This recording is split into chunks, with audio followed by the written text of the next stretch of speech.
Oi pessoal, tudo bem? Vamos continuar lendo o livro do Napoleão Hill, Quem Pensa Enriquece.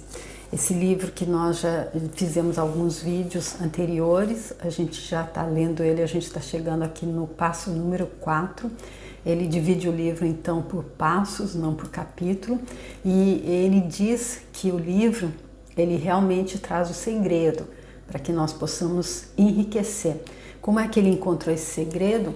Ele conversou com pessoas que fazem parte daqueles 5%, acredito eu, que o Earl Nightingale falou lá no livro dele, uma série que eu fiz que foi O Estranho Segredo, e o autor do Estranho Segredo, o Earl Nightingale, ele disse que há apenas 5% da população planetária que consegue descobrir esse segredo e viver a vida plena, viver a vida de abundância que é possível para todos, porém 95% nunca encontra esse segredo. E aí o Napoleão Hill, eu acredito que ele trabalhou com pessoas que fazem parte, acredito não, com toda certeza, ele entrevistou bilionários, milionários, pessoas muito bem-sucedidas e estudou esse pessoal durante 20 anos e fez como que um relatório. Ele foi fazendo isso e escreveu, colocou tudo nesse livro. Então nesse livro há o segredo, ele fala várias vezes desse segredo, porém ele diz que esse segredo não está como uma receita de bolo, não está, por exemplo, qual é a página que se encontra onde Napoleão Hill colocou todo o segredo. Não, isso não existe. Ele disse que o segredo vem sendo dito, vem sendo diluído ao longo do livro, que há pessoas que vão encontrá-lo logo no início, outras na metade, outras no final e algumas que até não vão encontrar. E ele disse que, além disso, que ele também só dá a metade do segredo, porque a outra metade é exatamente essa nossa parte que a gente deve fazer, que é estar pronto, que é estar decidido e deliberadamente em busca desse segredo, ou seja, é estar ciente de que cabe alguma coisa. Ele deixa claro, cabe alguma coisa a nós fazermos, que não é nada de bandeja, que não é uma varinha mágica que ele está apresentando, a gente vai pegar e vai vai sair da falta e da escassez para a abundância em todos os setores. Não, ele diz que não existe isso de alguma coisa a troco de nada. Tudo tem o seu valor, então tudo que a gente tá buscando, a gente tem que fazer a nossa parte. Então é isso que ele diz aqui. E nesse último, no passo número 3, ele falou muito de fé e ele terminou com essa frase: toda diversidade traz consigo a semente de um benefício maior. Essa frase que ele repete também em outros livros, como por exemplo no livro A Entrevista com o Diabo. Ele diz sempre isso, que há uma diversidade, porque ele diz que a oportunidade, ela não gosta de se mostrar assim, sou eu, é a oportunidade que você estava precisando, que ela vem disfarçada de fracasso. E agora o passo número 4, então, que é em direção à riqueza. E aí ele vai tratar de conhecimento especializado. Sua instrução é o que você faz dela. Você achará o conhecimento que o conduzirá onde quer chegar. Não será preciso começar de baixo se seguir esse plano simples. Olha, gente, ele dando aí o atalho, então. Há duas espécies de conhecimento, o geral e o especializado. O conhecimento geral, por maior que seja em quantidade ou variedade, pouco serve para a acumulação de dinheiro.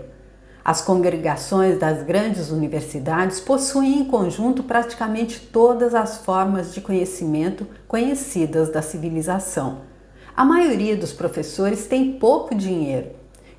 Especializam-se em ensinar conhecimentos, mas não se especializam na organização ou no uso do conhecimento. O conhecimento não atrai dinheiro, a não ser que seja organizado e inteligentemente dirigido através de planos de ação práticos com o objetivo definido de acumular dinheiro. A falta de compreensão desse fato tem sido fonte de confusão para milhões de pessoas que creem falsamente que conhecimento é poder. Nada disso. Conhecimento é apenas poder em potencial. Só se torna poder se for e quando for organizado em planos de ação definidos e dirigidos a um fim definido. Olha, ele aqui então sendo bem específico, não adianta nada conhecer se esse conhecimento estiver todo desorganizado, não é? Se esse conhecimento, de acordo com ele, não for dirigido, não for colocado em planos de ação definidos e dirigido para um fim também que a gente sabe qual é. Esse elo ausente em todos os sistemas de educação pode ser encontrado no fracasso de instituições educacionais em ensinar aos estudantes como organizar e usar o conhecimento depois de adquiri-lo. Muitos cometem o erro de presumir que porque Henry Ford teve pouca instrução, não era um homem instruído. Os que cometem esse erro não compreendem o significado real da palavra educar. Ela é derivada do latim educo, que significa eduzir, derivar, desenvolver. O homem educado nem sempre é o que tem abundância de conhecimentos gerais ou especializados. O homem educado é o que desenvolveu as faculdades da mente de tal modo que poderá adquirir o que deseja ou o equivalente sem violar os direitos alheios. Olha, gente, que interessante, que bem... totalmente, meu Deus, faz total sentido. Então, quer dizer que a educação, ela não é sempre, o homem educado não é sempre o que tem abundância de conhecimento geral ou especializado. Ou seja, ele já disse ali atrás que o conhecimento, ele só vai ser... Ele é apenas poder em potencial, porque ele só se torna poder se ele for e quando for organizado em planos de ação definidos e dirigidos a um fim definido. E aí, lá agora ele fala de educação e ele diz que o homem educado nem sempre é o que tem uma abundância de conhecimento, ele pode nem ter conhecimento geral ou especializado, mas ele desenvolveu as faculdades da mente de tal modo que ele vai poder adquirir o que ele deseja ou equivalente do que ele deseja sem violar os direitos alheios. E isso, esse ponto aí que ele está colocando, eu acho fundamental. Se a gente quer conseguir alguma coisa na vida, a gente tem que entender que se tiver que passar por cima de alguém, de alguma coisa, do direito, de qualquer coisa do outro, aí pegar outro caminho, não é aí, não vai dar certo por esse lado. Eu acredito que é mais ou menos isso que ele está dizendo aqui. Suficientemente ignorante para fazer fortuna. Durante a Primeira Guerra Mundial, um jornal de Chicago publicou certos artigos nos quais, entre outras afirmações, Henry Ford era chamado de pacifista e ignorante. Ford protestou contra as afirmações e processou o jornal por difamação. Em juízo, os advogados do jornal pleitearam uma justificação e chamaram Ford para depor com o propósito de provar ao júri que ele era ignorante. Fizeram-lhe muitas perguntas, todas com o fim de provar que, conquanto possuísse considerável conhecimento especializado referente à fabricação de automóveis, não passava, de modo geral, de um ignorante. Importunaram-no com perguntas como as que se seguem. Quem foi Benedict Arnold? E quantos soldados mandaram os ingleses para os Estados Unidos para debelar a Revolução de 1776? Em resposta à última pergunta, disse Ford: não sei o número exato de soldados que os britânicos mandaram, mas sei que era consideravelmente maior do que o que voltou.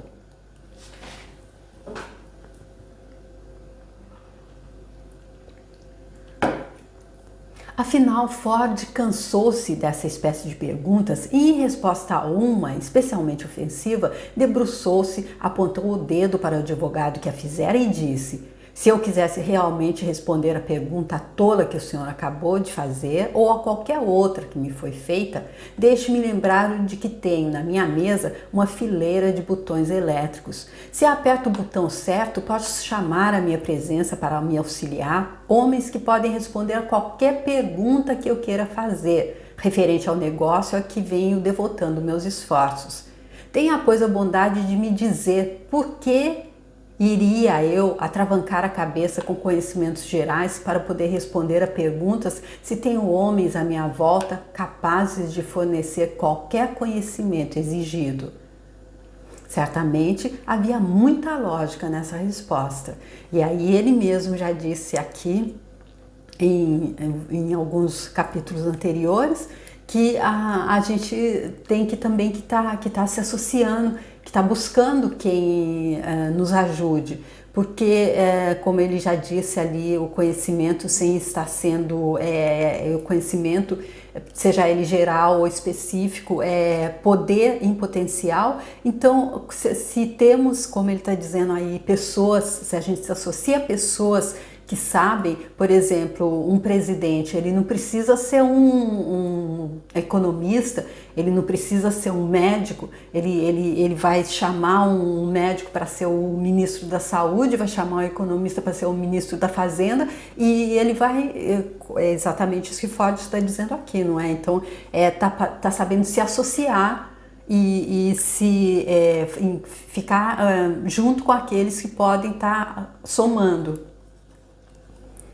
O advogado ficou desconcertado. Todos no tribunal compreenderam que era a resposta, não de um ignorante, mas de um homem instruído. Todo homem que sabe onde encontrar o conhecimento de que necessita e sabe organizar esse conhecimento em planos de ação é um homem instruído. Com a assistência do grupo dele de mente superior, Henry Ford tinha em poder todo o conhecimento especializado de que necessitava para capacitá-lo a tornar-se um dos homens mais ricos dos Estados Unidos.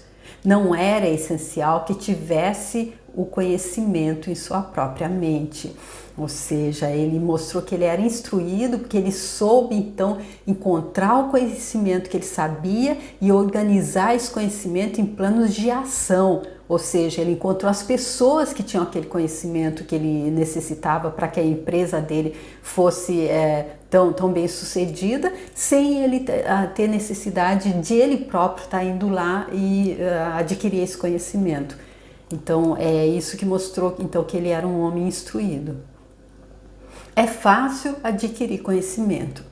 Antes de ter certeza da sua capacidade de transmutar desejo em seu equivalente monetário, você precisará de conhecimentos especializados sobre o serviço ou mercadoria que pretende oferecer em troca da fortuna. Talvez necessite de muito mais conhecimento especializado do que possa, por capacidade ou inclinação, adquirir. Nesse caso, sua fraqueza pode ser remediada pelo auxílio do grupo de mente superior, e essas duas palavras estão entre aspas. O acúmulo de grandes fortunas exige poder, e esse é adquirido através de conhecimento altamente organizados e inteligentemente dirigidos. Mas esses conhecimentos não precisam obrigatoriamente estar na posse do homem que acumula fortuna. E aqui me vem outro exemplo, se a pessoa, por exemplo, ela quer abrir um restaurante e ela tem todo o conhecimento da parte administrativa, ela sabe então como está gerenciando, mas ela não entende nada de cozinha. Como é que ela vai fazer? Ela vai contratar um chefe, né, que entende, ele não vai precisar estar se metendo na organização na parte administrativa, o chefe, e o gerente vai poder estar tendo esse conhecimento que ele não tem trazido de uma outra pessoa. Eu acredito que seja isso que ele está querendo dizer quando ele está falando desse grupo de mente superior. O parágrafo anterior deve dar esperança e coragem ao homem que tem a ambição de acumular fortuna e que não possui a necessária instrução para ter o conhecimento especializado de que possa precisar. Às vezes, homens atravessam a vida sofrendo de complexos de inferioridade por não serem homens de instrução. O homem que sabe organizar e dirigir um grupo de homens de mente superior, possuidores do conhecimento necessário na acumulação do dinheiro, é tão instruído quanto qualquer um do grupo. E aí, então, ele clareia mais ainda. esse homem ele tem que estar então sabendo organizar e dirigir um grupo de homens. E aí eu acredito que caiba bem aquele exemplo anterior do presidente, o presidente de um país. É ele que tem que organizar, ele que tem que saber qual é o homem que vai ser mais produtivo para determinada pasta. E aí é isso que faz com que ele seja esse que ele chama aqui de ser instruído. E ele diz que há homens que atravessam a vida sofrendo de complexo de inferioridade, exatamente porque eles não possuem esse conhecimento necessário para acumular dinheiro. Quando ele está dizendo aqui então que o homem que tem a ambição de acumular fortuna e que não possui essa instrução para ter o conhecimento especializado, ele tem que saber organizar e dirigir um grupo de homens de mente superior, ou seja, aqueles que têm o conhecimento do qual ele está precisando. Thomas Edison só teve 3 meses de instrução escolar em toda a vida. Não lhe faltou educação, nem morreu pobre. Henry Ford pouco mais teve que o 2º ano primário. No entanto, saiu-se muito bem do ponto de vista financeiro. Conhecimento especializado é uma das formas mais difundidas e baratas de serviço que se possa encontrar. Se duvidar, consulte a folha de pagamento de qualquer universidade. Olha, então, aqui ele dizendo que conhecimento especializado, dizendo que os professores são mal pagos porque eles estão ali para passar conhecimento especializado, é a teoria dele. Onde encontrar conhecimentos? Antes de mais nada, resolva o tipo de conhecimento especializado que precisa e o fim para o qual é necessário. Em grande parte, será seu objetivo principal na vida o fim pelo qual trabalha, que irá ajudar a determinar o conhecimento exigido. Resolvida essa questão, o passo seguinte exige que você tenha informações precisas sobre fontes de conhecimento fidedignas. Dessas, as mais importantes são: primeiro, a experiência e educação próprias. Segundo, experiência e educação acessíveis através da cooperação de outros, aliança da mente superior. Terceiro, colégio e universidades.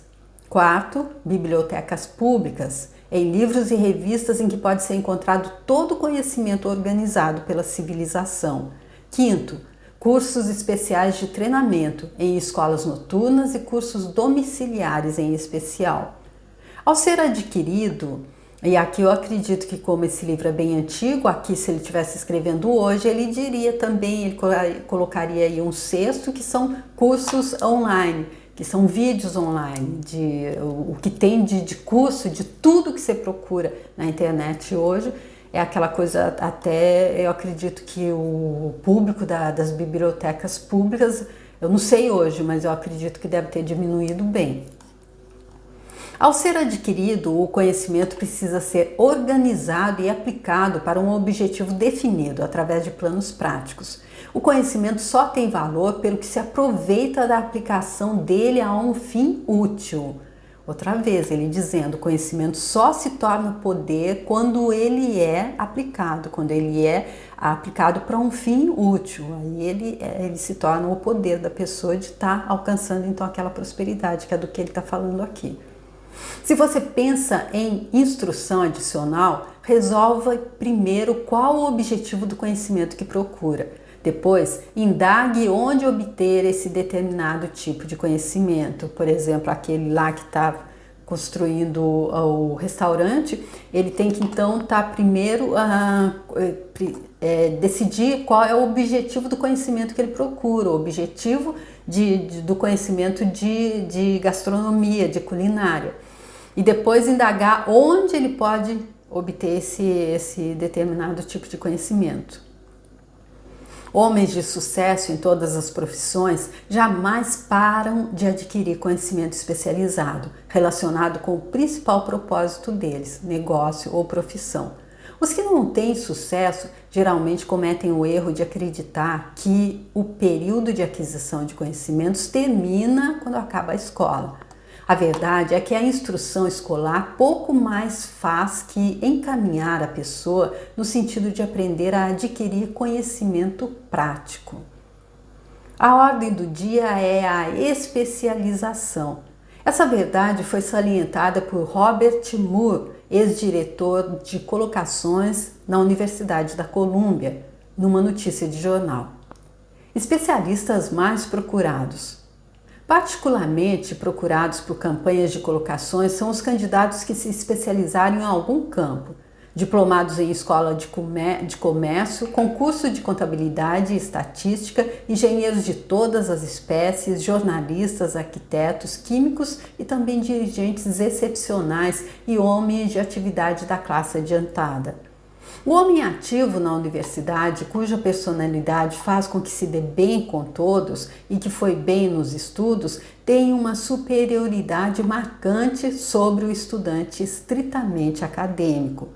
Alguns desses, por suas qualificações variadas, receberam inúmeras ofertas de cargo, alguns até em número de 6. Uma das maiores companhias industriais, a maior do ramo, ao escrever ao Sr. Moore com relação ao bacharelando dos promissores, disse: "Estamos interessados primeiramente em encontrar homens que possam fazer progresso excepcional em trabalhos de direção. Por essa razão, acentuamos as qualidades de caráter, inteligência e personalidade muito mais que as de conhecimentos específicos." Olha, gente, aqui bem também interessante esse ponto que ele está trazendo.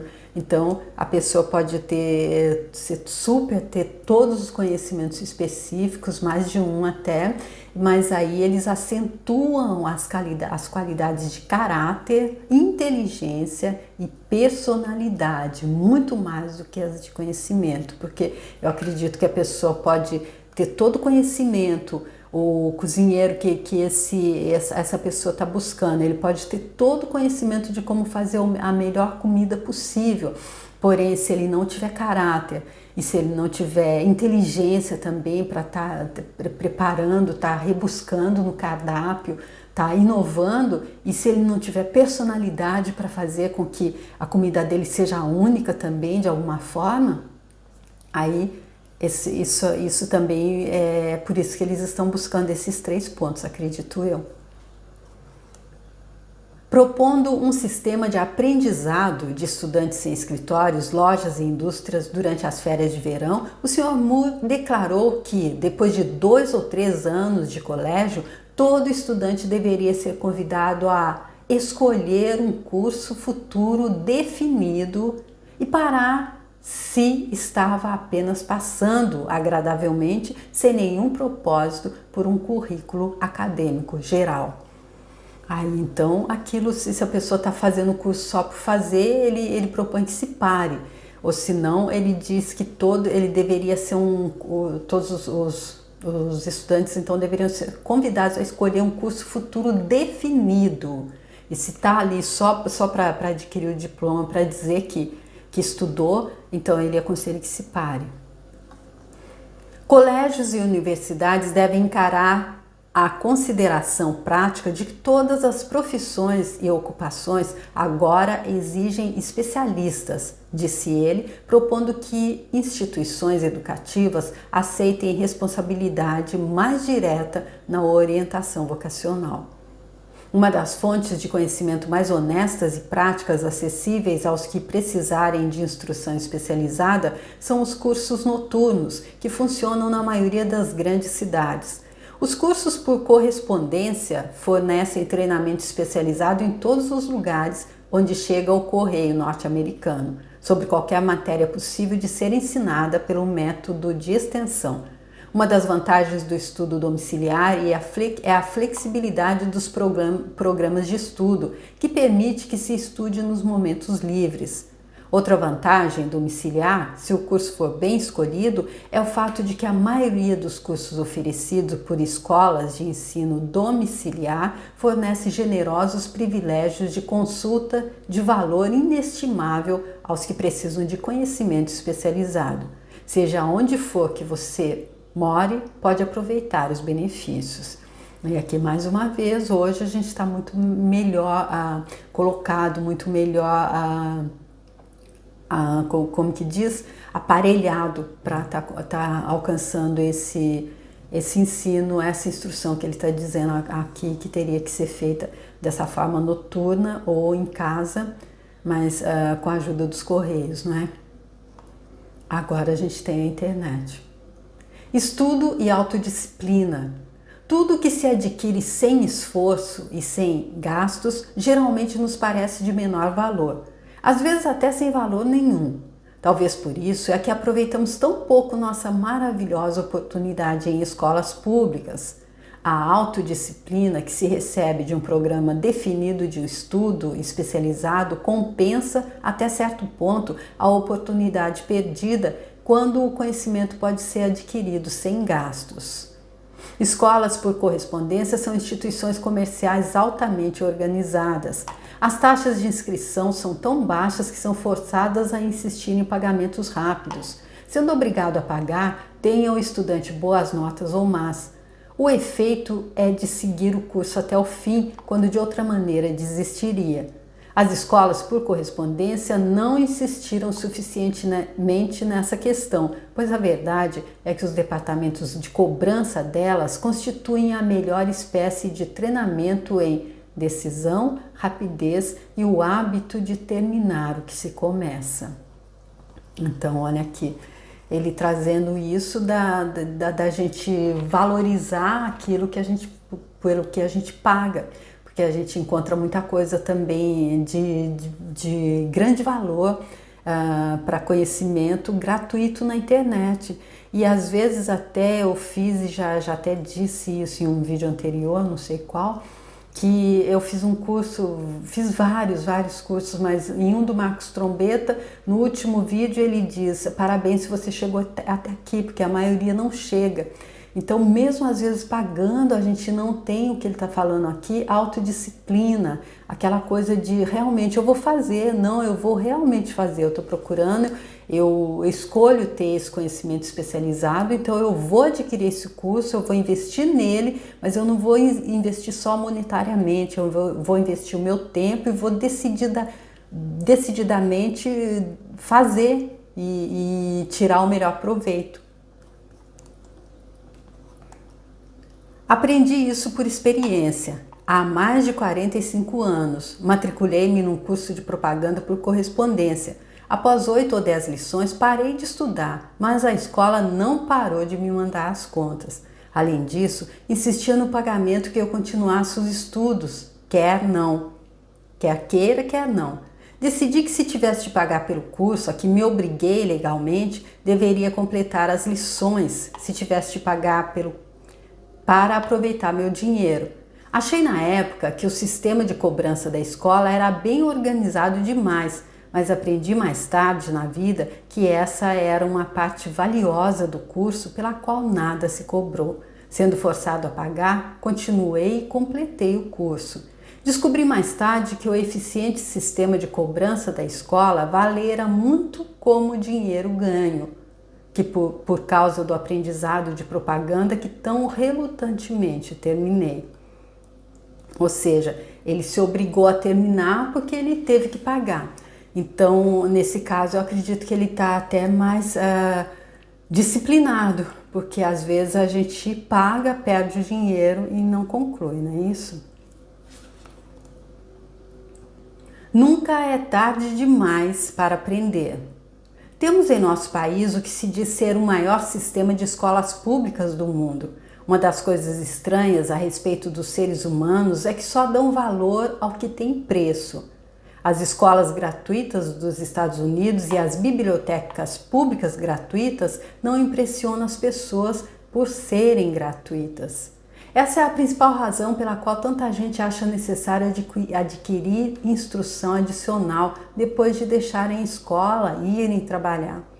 É também uma das razões principais pelas quais os empregadores têm mais consideração para com os empregados que fazem cursos domiciliares. Aprenderam por experiência própria que qualquer pessoa que tiver ambição bastante para desistir de parte do seu tempo livre para se educar em casa tem em si as qualidades que fazem um líder.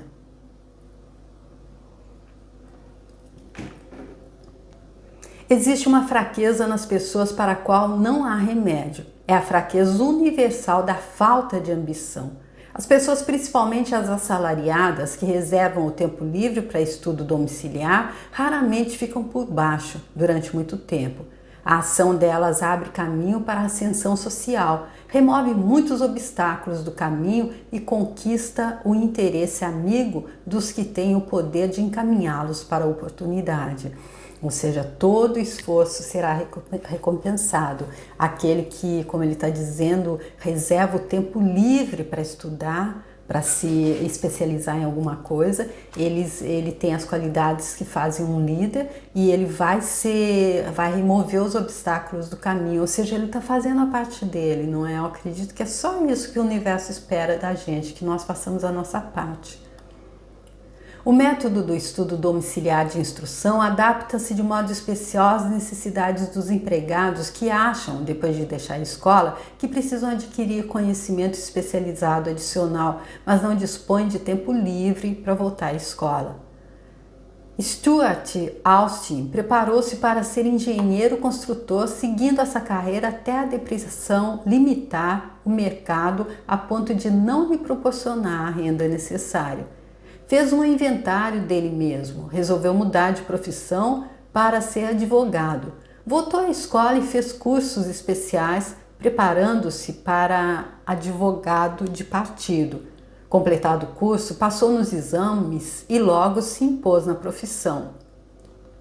Para dar informação completa e antecipar os álibis dos que dirão: eu não poderia ir à escola porque tenho família para sustentar, ou estou velho demais. Acrescentarei que que essa pessoa aqui, que ele está dizendo só o sobrenome, passava dos 40 anos e se casou ao voltar à escola. Além disso, escolhendo com cuidado cursos altamente especializados em escolas bem aparelhadas para ministrar as matérias que lhe interessavam, completou em 2 anos o trabalho que exige aos demais estudantes de direito 4 anos. Compensa saber como comprar conhecimentos. Então aqui ele mostrando que há que se saber o que se quer, novamente ele voltando aqui, há que se ter um desejo.